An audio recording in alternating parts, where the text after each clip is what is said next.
रात के ठीक 2 बज रहे थे। जापान के होक्काइडो शहर में हर कोई अपने बिस्तर पर चैन की नींद सो रहा था।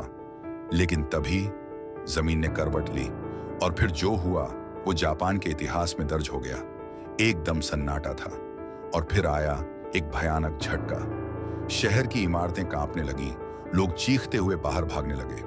बिजली चली गई और पूरा शहर अंधेरे में डूब गया। ये कोई साधारण भूकंप नहीं था, ये एक शुरुआत थी, एक चेतावनी थी, एक तबाही की कहानी का पहला पन्ना।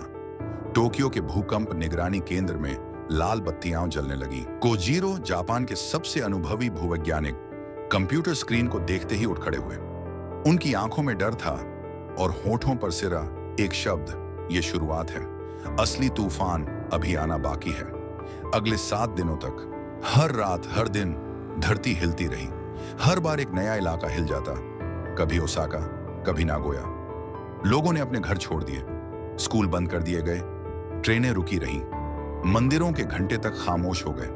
फुकुशिमा के एक पुराने मंदिर में एक बूढ़ा पुजारी बैठा था। उसने एक 200 साल पुरानी डायरी खोली। डायरी में लिखा था, जब 7 रातों तक धरती बोलेगी, 8वीं रात को समुद्र जागेगा और फिर आएगा कहर। ठीक उसी रात जापान के समुद्र तटों पर अचानक पानी पीछे हटने लगा, जैसे कोई बहुत बड़ी लहर पीछे से दौड़ रही हो। सरकार ने तुरंत सुनामी वार्निंग जारी कर दी। लाखों लोगों को सुरक्षित स्थानों पर पहुंचाया गया। लोगों के दिलों में एक ही सवाल था, क्यों बार बार धरती हिल रही है? क्या यह सिर्फ नेचुरल डिजास्टर है या कोई पुराना राज अब उजागर हो रहा है? कुछ ने कहा, यह धरती के नीचे कोई शक्ति जाग रही है। कुछ बोले, इंसान ने खुद प्रकृति को गुस्से में ला दिया है। लेकिन जापान डरा नहीं।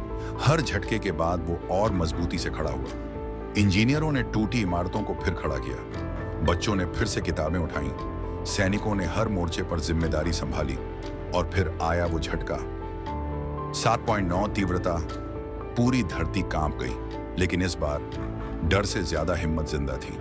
कम नुकसान, तेज रिकवरी और एक भरोसा कि इंसान हर तूफान से लड़ सकता है। भूकंप तो आते रहेंगे, कभी जमीन हिलेगी, कभी आसमान गरजेगा, लेकिन इंसानियत जब एक साथ खड़ी होती है तो प्रकृति भी सर झुका लेती है। ये कहानी सिर्फ जापान की नहीं है, ये कहानी है हर उस इंसान की जो डर के आगे डटा रहा। Subscribe now more videos.